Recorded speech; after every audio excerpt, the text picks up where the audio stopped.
the county of endless potential and possibilities. A place whose promise mirrors that of our great nation. Vast possibilities, many opportunities, awaiting bold action as we steadily unlock the full benefits of devolution. Our counties are critical frontiers and the powerful drivers of both national and local growth. This devolution conference is therefore a moment to take stock, celebrate gains, and reimagine how we can accelerate progress for every county and every Kenyan. The theme of this year's conference speaks directly to our national vision, a Kenya where every citizen, regardless of region, gender, background, or status, has a fair and equal opportunity to thrive. Our Constitution's preamble commits us to human rights, equality, freedom, democracy, social justice, and the rule of law. This theme is a reminder of the bold, transformative journey we began and a call to remain true to our shared aspiration as a nation and as a people. Ladies and gentlemen, devolution has been transformative. It has fostered equity by distributing resources fairly and addressing historical imbalances.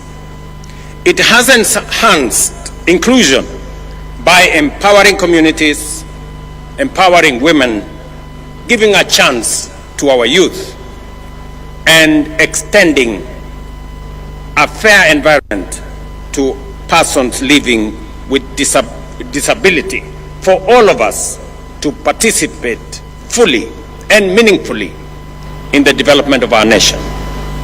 Social justice has taken root through accountable, transparent, and responsive governance. The national government is proud to have invested heavily in making these principles a reality. And for myself, I have had the privilege to chair the first intergovernmental budget committee, commonly known as IBEC, from the beginning. And I have had the privilege to see devolution grow by leaps and bounds. Through collaborative frameworks, such as the Intergovernmental Relations Technical Committee, the Council of Governors, the Summit, and the other intergovernmental fora, we have resolved challenges amicably and aligned our policies and resources as guided by our constitutional vision. From the very first day of my administration, I affirmed that devolution is not merely a constitutional provision. It is the ground jewel of our democratic governance and the proudest achievement of the people of Kenya in our constitution-making process. I pledged to accelerate the full transfer of all outstanding devolved functions as assigned in the 4th schedule of our Constitution, together with the requisite resources. This commitment was formalized during the 11th National and County Government Coordinating Summit held at State House, Nairobi, on the 16th of December 2024, as has been alluded by the earlier speakers. I directed the Intergovernmental Relations Technical Committee to finalize the delineation, unbundling, and gazettement of all pending functions, and to initiate the systematic transfer of budgetary allocations and other resources tied to those functions without delay. Today, I am proud to report that all 14 devolved functions have been conclusively delineated, unbundled, and formally gazetted. This milestone has eliminated decades-old ambiguities that hampered service delivery and fueled intergovernmental disputes. This achievement marks a decisive turning point in our journey to align functions with funding. It empowers county government to design and implement programs that respond directly to local needs, from healthcare to agriculture to water management, infrastructure, trade, and early childhood education, while delivering measurable impact to all the people we serve. Further, to the gazettement of the unbundled and clarified functions by IGRTC on the 16th of December 2024 and the advanced process of resource identification, I am pleased again to announce that we have gazetted immovable assets, that is land and buildings, to transfer ownership to the counties through Gazette Notice number 11164 of yesterday, 12th August 2025, a process that has eluded us for the last 12 years. In other words, 50,000 pieces of land and 80,000 pieces of land and buildings will now become the property of county governments legally. This morning, in a further demonstration of our commitment to devolution, I signed into law two landmark pieces of legislation: the County Public Finance Law Amendment Bill of 2023 and the County Allocation of Revenue Bill 2025. These laws cement the place and the principle of horizontal revenue sharing among counties and consolidate the place of county assemblies, while clearly defining the respective responsibilities of both county and national governments. Let me say this, that I had the honor in Homa Bay to finally guarantee by law the independence of our county assemblies. This is a commitment that I made. This is an engagement that I did with the county speakers and county assemblies, and it was a merited request and a merited ask that the same way we have independence of the legislature at the national level, we must also have independence of the legislature at the county level. I now ask the county assemblies to effectively undertake their responsibilities, effectively provide oversight, efficiently legislate for counties to perform their mandate, and also robustly represent the people who elected them. With this new mandate, with this new independence, the counties' assemblies now have no reason nor excuse not to do what they have been mandated by the Constitution effectively. Under the Division of Revenue Act 2025, we have allocated an unprecedented Kenya shillings 415 billion to counties, nearly 30 billion more than last year's allocation. The County Allocation of Revenue Act 2025 distributes this equitable share among the 47 counties in strict adherence to the revenue sharing formula set out in Article 217 of our Constitution. And again, today marks a turning point. We are using a new revenue sharing formula, again marking another historic step. This is the first allocation, as I have said, to apply the fourth determination of the basis for division of revenue approved by Parliament this year. This is not just more money. It is a stronger foundation for counties to deliver, develop, and transform people's lives. Ladies and gentlemen, Despite operating within a tight fiscal space, the government has honored its commitment to timely disbursements, clearing all balances owed to counties for the just ended financial year. This ensures that counties have the fiscal capacity, institutional infrastructure, and human resources necessary to deliver on their expanded mandates effectively. Again, to report that yesterday, the native agricultural programs changing lives at the grassroots. Investments, ladies and gentlemen, are the life of the grassroots. Investments, ladies and gentlemen, are the lifeblood of economic transformation.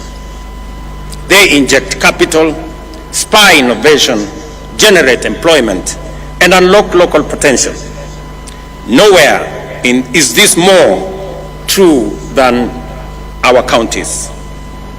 Under our bottom-up economic transformation agenda, we are working with counties to build one bankable, high-impact value chain in every county, from fish processing here in Homa Bay to leather in Kajiado and textiles in Kitui.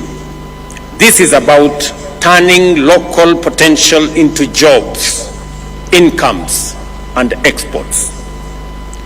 The Government of Kenya, through the Ministry of Investments, Trade and Industry, is developing investment procedures for key priority sectors, working with counties.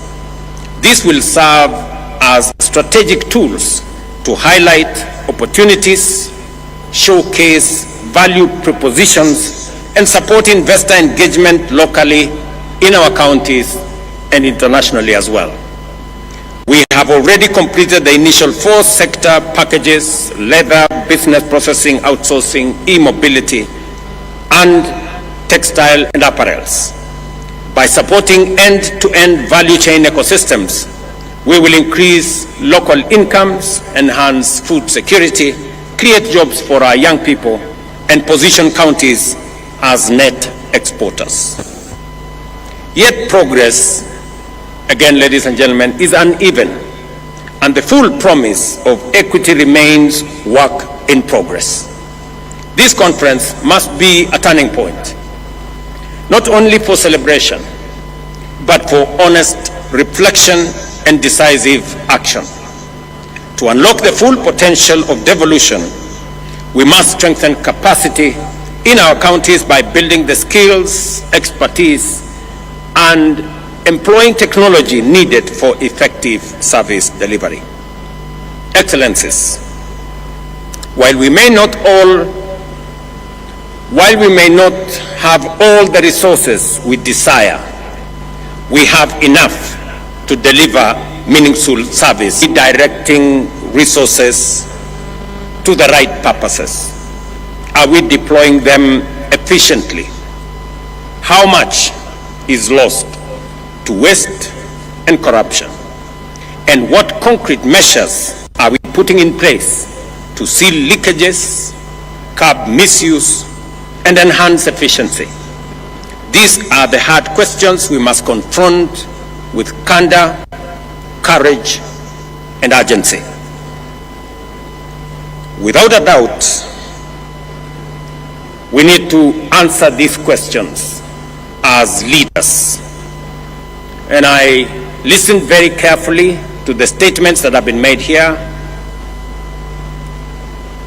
both by the earlier speakers, by the Chair of the Council of Governors, by the Speaker of the Senate, and we all must be honest about ourselves and about what we are doing.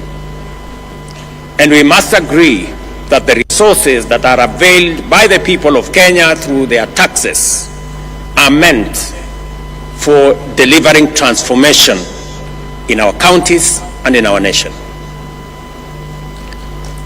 I did sign into law a few weeks ago legislation that will boost the fight against corruption by signing into law the Conflict of Interest Bill, now law. I do expect that agencies charged with making sure that there is accountability at all levels of government, take up their role as efficiently, as effectively, with accountability as the law and the Constitution mandates them. The EACC must take up their role. I have made it absolutely clear to the chair of the Anti-Corruption Commission, to the CEO of the Anti-Corruption Commission, that there will be no sacred cows and there will be no telephone call from anywhere below or above to stop anybody from being prosecuted for matters corruption.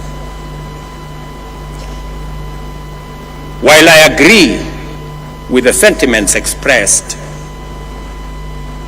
by the Speaker of the Senate, and he has made a solid statement on holding governors and county governments to account, I also must say the legislature must also be held to account.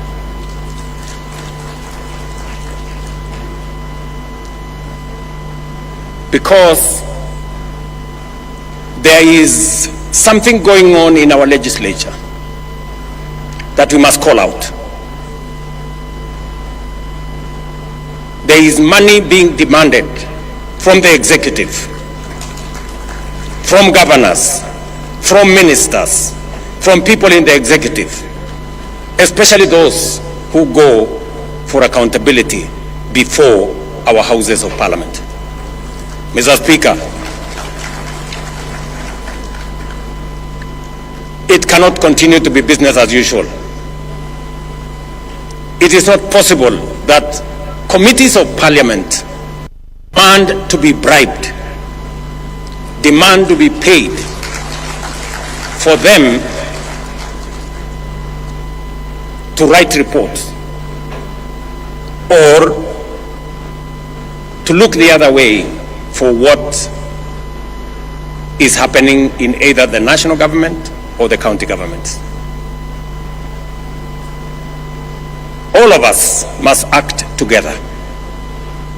The fight against corruption must be an all of society engagement and exercise and effort. I also want to ask the judiciary not to be a haven for the corrupt to hide behind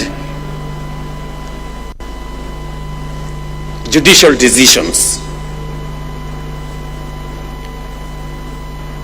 We have innovation that is only available in Kenya that allows a corrupt person or somebody who has stolen public resources or somebody in breach of law not to be prosecuted. Something called anticipatory bail. It is a Kenyan innovation that takes us backwards. Just let's ask ourselves, somebody who has stolen public funds and then goes to court and gets something called anticipatory bail, makes it impossible for such a person to be arrested and prosecuted endlessly. How does that support the fight against corruption? This is a matter I hope our friends in the judiciary would help us answer. Because we are undertaking transformation in Kenya, but that transformation is being undermined by corruption, and we must call it what it is. And all agencies, institutions, and arms of government, we must come together to deal with the challenge of corruption so that we can ensure that public resources are meant and are used for the intended purposes for which the people of Kenya have asked us. Without a doubt, ladies and gentlemen, technology can help in eliminating waste and enhancing efficiency. Since its inception in 2013, the e-Citizen platform has stood at the heart of Kenya's digital transformation. What began with a handful of services, about 300 then, has evolved into a 24/7 one-stop shop for over 22,000 government services, accessible from every part of Kenya and everywhere in the world. Today, more than 14 million Kenyans are registered on the e-Citizen platform, with 500,000 Kenyans logging in daily to access passports, driving licenses, business registration, land transactions, marriage certificates, police clearances, and much more, all without queues, intermediaries, brokers, or unnecessary bureaucracy. The results speak for themselves. Collections have surged more than 1,500%, from Kenya shillings 60 million to over 1 billion shillings collected by e-Citizen daily, translating to more than 500 billion annually. Ministries, departments, and agencies have seen revenue growth of up to 400%, support